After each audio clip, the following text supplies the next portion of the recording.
So if you've had a job, you know that we've all had managers that we've hated and we've all had managers that we loved. The latter we would end up doing anything for, even if you can't point out why. You felt very loyal to them, you know what I mean? But the former, they could ask you to do the most simple thing and you would just refuse. And it all comes down to relatability and the fact that, coercion doesn't work.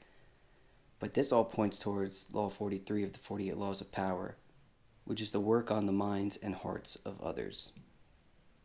So basically, if you wanted to just boil this law down to a very simple thing, it's to just not be a jerk and not to be self pompous and expect that everything should be on a golden platter for you just because you have a higher position, you know what I mean? And that's part of the reason why those managers or people that you've had to answer to that were hated so much.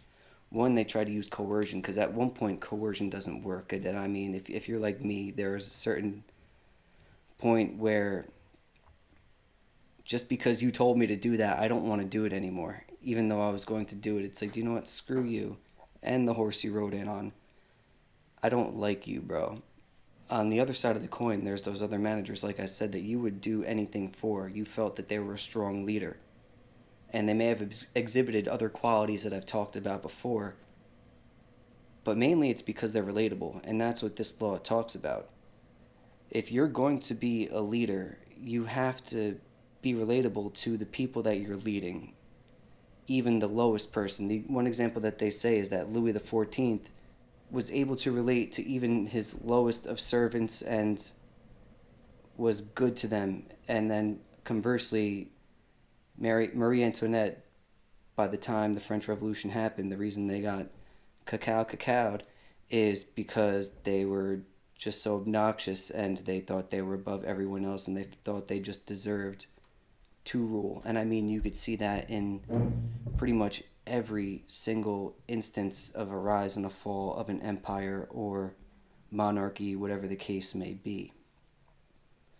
You even see it in businesses.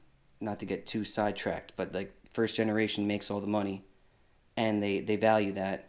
They give that to the second generation. The second generation still has that sort of work ethic and they saw what their parents went through to make that money, but maybe they might not be as good.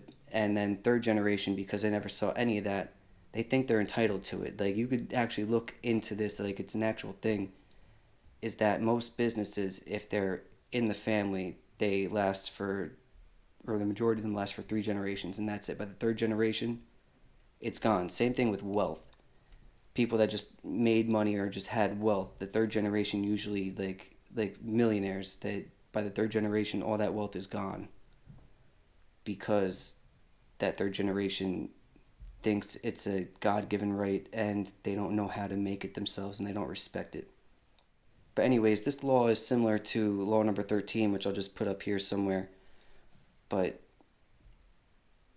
in order to get people, one, loyal to you, and two, to do things for you, you have to, one, have their respect, and two, understand them fully.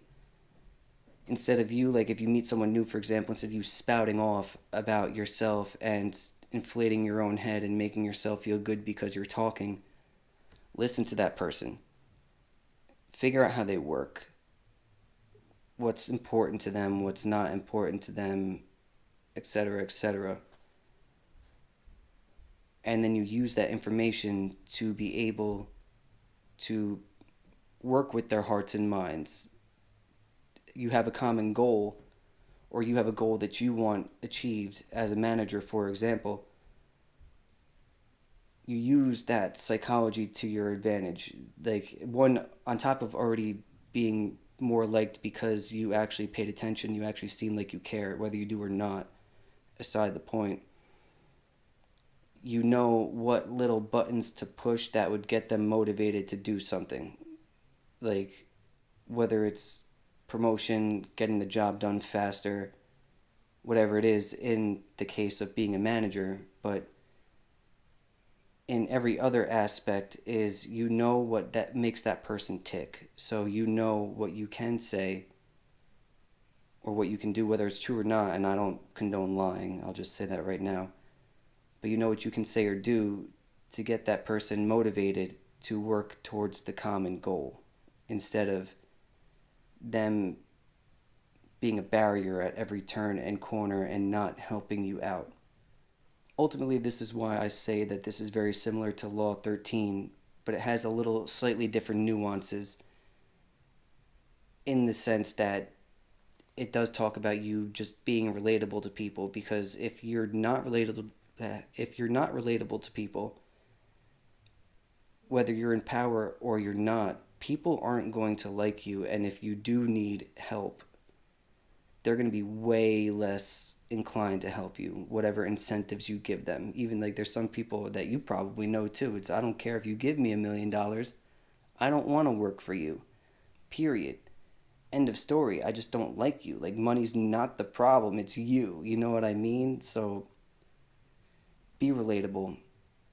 Understand how people work. Become a people person. Especially if you're going to become someone in a leadership role, you need to have those people skills. And you can tell people that are managers that don't have those people skills. You could tell. It's really obvious.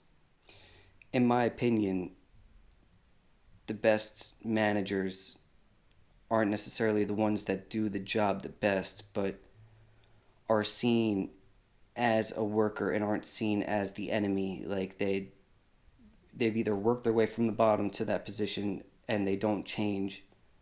Because you've seen those, whereas the second they become a manager, it's like, oh, I'm better than you, holier than thou.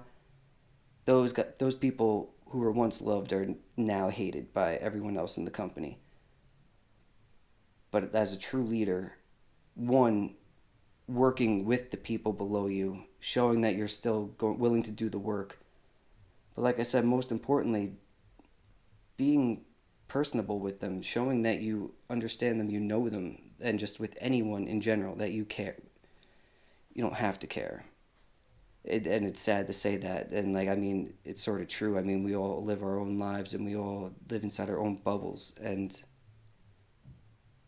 just a lot of stuff going on mentally, and maybe we should all just be less self-conceited and in our own heads and worrying about ourselves. But that's a different video for a different time. But show that you have that capacity, show that you care more than just about yourself, and people will like you a lot better for it, and they'd be more willing to help for whatever it is.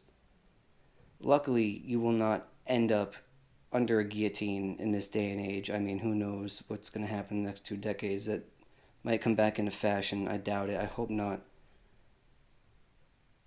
But the point still stands.